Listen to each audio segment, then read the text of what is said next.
I'm going to talk about what I discovered through my research for the last 15 years. Um, I really wanted to understand, how do people and organizations change? I understood that they changed, and I Hmm. had lots of evidence about that, but I didn't actually understand the sort of the black box of how. And it turns out when I went into all the literature and did my research, nobody really understood it either. So we talk about change, but and we make up stories about how people change, but we really don't know. And I was actually studying 300 adults who were going through kind of a leadership development process in a curriculum that is sort of world renowned for being really effective. So, they had lots of examples that people had changed, but again, nobody knew how. Hmm. And as I was and so I followed people for like 4 years. So it's called action research. But during that time, I was nearly dead from lupus. And to make a long story short, what I discovered in terms of how people changed and the mechanisms is that most of what we know lives in our bodies, completely outside of our awareness. And 40 years of research said, yes, that's true, but we don't know how to get at this inner coherence. And to make a long story short, because I was sick and that sickness, that illness slowed me down to the speed of grace, I had to very carefully disentangle these mechanisms for change within myself. And as I did that, I completely healed from lupus. I discovered how other people change. I discovered how organizations change. And I learned how to decode what's called embodied knowledge. So most of what we know lives in our bodies, like 95% of it. And so I have a whole methodology for revealing that, decoding that. And it really helps people not just understand their purpose or their core capacities, but it really helps people understand, what does right relationship look like for them in the world. So I can, lots of coaches help people with their purpose or any of that kind of stuff. And yeah, that's really helpful. But that doesn't answer the question of, where do you belong in the world? How do you contribute to the world? And what is the best way that the world unfolds in you? So how do I unfold in the world? How does the world unfold in me? And what is that? What does the highest and best of that relationship look like? So that's what I do. That's what I teach. That's what I study. And it has all kinds of applications. I mean, there's coaching, but there's therapeutic. I've worked with lots of people who have recovered from whether it's cancer or lupus or all kinds of disease. But I also work with schools that implement a curriculum based on my methodology too. So it has different kinds of applications. So I'm going to talk about what I discovered, and I'm going to take people in the room through some exercises so they can sort of begin to get oriented to it. And and it's going to be fun because it's all coaches. So I feel like I get to start at a whole new level that I don't normally get to start with. So I'm super excited about that. Now, coaches would say that there's two kinds of coaches. There's the coaches that are in touch with their body and the knowledge that their body holds. And there are coaches that avoid the knowledge that their body holds. Who's right? Well, I don't know about right or wrong. That's a little bit short of a frame for me, but I would say, if most of what the neuroscience says this, not Melissa Peet, right? If most of what we know lives in our bodies, and if we ignore what's in our bodies, then we're ignoring most of what we know. So I don't know about right or wrong, but there's a certain explanatory power that comes with paying attention to. Now, the thing is that there's a lot of fluff out there in terms of how we pay attention to our bodies, a lot of really bad fluff. And I am very critical and discerning about that fluff. And I have a lot to say about that fluff. And I might say some of that, I might approach some of that in the conference, but I don't want to necessarily like knock other people's work. But I'll give you the preview. I never, ever ask. So I've done 15 years of research on the types of questions that get at this body of knowledge. Okay. I never, ever ask anybody, what do you think or how do you feel? So let's just start there. Never. You realize there are coaches all over the Midwest right now going, wait a second, I just lost one of my main tools if I can't ask that. Well, that's just because there's a huge suite of better questions to ask. Okay, give me one example of one of those better questions. No, not without context. I won't do that. Oh, interesting. Okay. So you No, just took it to, I won't do it without context. okay. So you just took us to school in a really useful way, understanding that, hey, what's going on around the client in the moment really does call for that level of personalization, customization Yeah. in your questioning. Well, let me ask a better question then. Okay. What are some factors that you consider as you try to customize that question with the context in mind? So the first thing I always try to discern is, what is the need? And oftentimes the need may or may not be articulated by the client. Okay. Right? Because I've come to, and I say this is true about I think most human beings, myself included, are not necessarily capable of accurate self-reflection or self-assessment. Because if most of what we know lies outside of our conscious awareness, then how can I go around saying I'm capable of accurate self-assessment? Okay. Right. So this is where my saying is that we enter the gates of heaven 2 by 2. We need each other to help see ourselves. Okay. Mm-hmm. So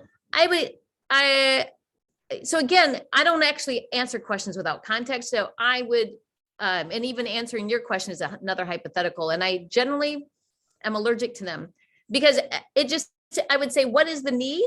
And then I would develop a question based on that need. But let me give you an example of a distinction I'm going to draw. So this is one thing that I learned when I was doing my research. I learned the difference between what's called a disembodied question and an embodied question. Okay. A disembodied question is, if you ask children, most kids around the world, what did you learn at school today? What do they say? Nothing. Right. Is that because billions of children every day are not learning anything? No. It's because it's a bad question. It's a disembodied question. So because learning, what did you learn, is an abstraction. It takes them away from their actual body of experience. So if I want to know what my kids learned at school today, I actually say, so tell me about a time today when you felt really interested or engaged in what you were doing. So now they can locate a moment that's both in their body and outside their body at the same time. Now we have 220 billion neural networks of information that we're sorting through in every minute. So out of the infinite number of stimuli that came into them, they're going to tell me about a particular moment that's both internal and external at the same time. That's an embodied question.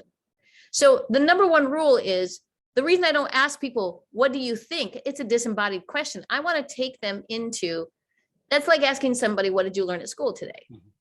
Right? In some context, some of the time I might ask that, but never because I don't actually want to know what people think. I want to know, what was the context, what inputs did they take in, and how did they respond? Because most of us have stories and identities about how we respond that actually cover up our experience. So we have I'm a good person, I'm a this, I'm a well-intentioned person. So therefore, for example, I can't be racist. That's one of my favorites, right? I'm not capable of assessing that. Right. A very 2022 kind of conversation to be having with someone, but you're right. We want to just throw that out there like it's dangling from a mobile without any actual grounding or rooting in the situation or the circumstance. Yeah, that makes perfect sense. If you could do a sort of a side-by-side comparison between, what did you learn in school today, as one type of question, as a disembodied question, and what roots an embodied question in what's important, what kinds of things would you say about that comparison? Well, number one is that an embodied question is specific. It's matched with a sensation, and it cues up something that happened not only in the person, but in the environment. So I used to teach psychology. I have teaching awards from teaching psychology. And I will say that most psychology, or at least the way I learned it, maybe not now, is a lot of BS because it removes people from the environment. And again, we are 220 billion neural networks. We're responding to the environment all the time. And yet we don't have a psychology that helps us to discern that. So the embodied question is like, what's happening internally and externally at the same time? And then how is this, human beings are infinitely intelligent, right? But if I ask, what did you learn at school today? I'm not actually getting at their intelligence. I'm just scratching the surface. So embodied questions get at this incredible living organism of brilliant intelligence that's actually coherent, but at the conscious level, we're not aware of that coherence. What should participants expect to experience as they listen to your presentation? Well, I don't expect them to just listen. They're going to participate, or I Alright. don't want them in the room. That's really important. I don't believe in just having observers. That you said, what should they expect? Yeah. Well, I hope that they expect to be engaged and to be curious and to have fun. I've never had anybody come away from a group of people say, oh, that wasn't fun.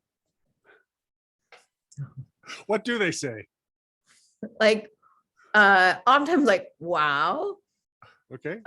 There's a couple other words that they would use, but I don't actually feel comfortable saying them, but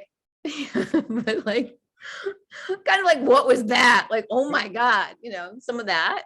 Yeah. Okay. Yeah. Okay. We'll believe me, we will take that entire range of reactions. That'll be fabulous because Right. it'll mean that people they were immersed. Well, and I feel like if I'm not helping people engage with their body of knowledge in the room, then I'm not doing my job. Because I don't want to just talk about it in a disembodied way. I want people to experience it in a real way. So what makes the use of these embodied questions so important for coaches? Well, which would you rather work with as a coach? What people think is real, their story about themselves, or their actual experience? So, I can make up all kinds of stories about myself, but also, and they can cover up my actual experience, right? My experience has the weight of matter, it has the weight of gravity, it has the weight of empirical truth. It has a lot of weight to it. Whereas my stories, they can certainly, take off and get the best of me and create and do all kinds of things, but they're not the same as my experience. So that's the difference. Do you want to deal with some, yes, narrative therapy in coaching is important, but would you rather, as a coach, work with somebody to have them create a story that's in alignment with their experience? Or would you rather not have people have narratives that are in alignment with their experience? So my mind goes that this is the gateway to more rooted, connected results from coaching. Absolutely. Yeah. To the actual challenge that's in front of an individual. Yeah. Yeah. Yeah. Because without it, I'm just left with what people think is their challenge. And sometimes, well, in my experience as a coach, and even again with myself, I'm including myself as an in-group, until I get to the embodied realm, I don't know what I know. Awesome. So is that helpful?